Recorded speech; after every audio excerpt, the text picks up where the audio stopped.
ಬಾಗಲಕೋಟೆ ಜಿಲ್ಲೆಯ ಜಮಖಂಡಿ ನಗರದ ಕಟ್ಟೆಕೆರೆಯ ಆವರಣದಲ್ಲಿ ಮೇ 5 ಬುಧವಾರದಂದು ಅರಣ್ಯ ಸಚಿವರಾದ ಈಶ್ವರ್ ಖಂಡ್ರೆ ಭೇಟಿ. ಜಮಖಂಡಿ ಕಟ್ಟೆಕೆರೆಯ ಅಭಿವೃದ್ಧಿಗೆ ಸರ್ಕಾರ ಸಂಪೂರ್ಣ ಬದ್ಧವಾಗಿದೆ. ಮಾಜಿ ಶಾಸಕ ಆನಂದ್ ನ್ಯಾಮಗೌಡ ಅವರು ಈ ಬಗ್ಗೆ ಸಲ್ಲಿಸಿರುವ ಮನವಿಯನ್ನು ಪರಿಗಣಿಸಿ ಅನುದಾನ ಬಿಡುಗಡೆ ಮಾಡಲಾಗುವುದು.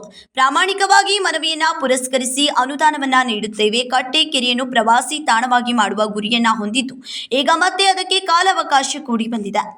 ಕೆರೆಯಲ್ಲಿ ಸ್ಥಗಿತಗೊಂಡಿರುವ ಬೋಟಿಂಗ್ ಹಾಗೂ ವಾಹನಗಳನ್ನು ಸುಧಾರಿಸಲು ಅಧಿಕಾರಿಗಳಿಗೆ ಸೂಚನೆ ನೀಡಲಾಗಿದೆ ಎಂದರು. ಅರಣ್ಯದ ಅಂಚಿನ ನಿವಾಸಿಗಳೊಂದಿಗೆ ಸ್ನೇಹಪೂರ್ವಕವಾಗಿ ವರ್ತಿಸಲು ಅಧಿಕಾರಿಗಳಿಗೆ ಸೂಚಿಸಲಾಗಿದೆ. ವಸತಿ ಪ್ರದೇಶದ ಒತ್ತುವರಿ ಆಧಾರವನ್ನು ವಿಶ್ವಾಸಕ್ಕೆ ತೆಗೆದುಕೊಳ್ಳಲಾಗುವುದು.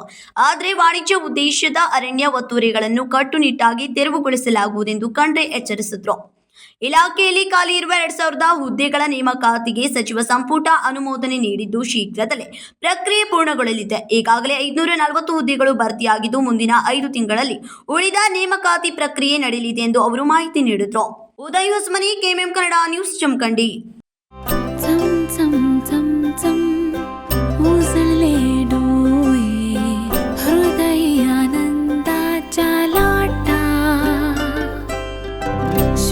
क्षण आले क्षण प्रेमळ है रेशमात गुंफून सोनेरी.